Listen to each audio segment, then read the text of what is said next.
আজকে সকাল সকাল চলে এসেছি ঠাকুর ঘরে পূজা দিতে, কারণ মেয়ের স্কুলে যেতে হবে। আজকে পিটিএম আছে, তো হাজব্যান্ডে নিয়ে যাওয়া সম্ভব হবে না, কারণ ওর অফিস আছে, আমারই নিয়ে যেতে হবে। আর সবসময় আমিই যাই, বেশিরভাগ ওর যাওয়া হয় না। তো ভাবলাম আজকে পূজাটা দিয়ে যাই, কারণ এসে আর পূজাটা দিতে ভালো লাগে না, কারণ অনেকটাই দূরে স্কুল। তো ভাবলাম পূজাটা দিয়েই যাই।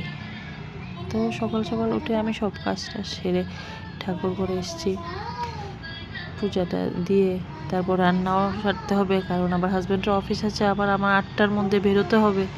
9টা থেকে পিটিএম শুরু হয়ে যায়, আর 10টার পর যেতে ভালো লাগে না। অফিস টাইমে অনেকটাই জ্যাম থাকে রাস্তার মধ্যে। তো ভাবলাম তাড়াতাড়ি চলে গেলে তাড়াতাড়ি চলে আসতে পারবো। যে রৌদ্র বাইরে, প্রচণ্ড গরম, ঘরেই থাকতে হয়তো সবাই কষ্ট হচ্ছে। তো আমার আজকে শুক্রবার সন্তোষী মায়ের পূজা, তো এটা আমি ঠাকুরকে ফুল দিয়ে দিলাম। তারপর আমার, কারণ অনেক দিন ধরে সন্তোষী মার নিয়মটা হচ্ছে না ঠিকভাবে, তার জন্য আবার কালকে সংযম করে নিয়মটা নিলাম। নিয়ে আজকে শুক্রবার, আজকে আমার ঠাকুরকে ভালোভাবে মুছে টুছে ফুল টুল দিয়ে পূজাটা শুরু করলাম।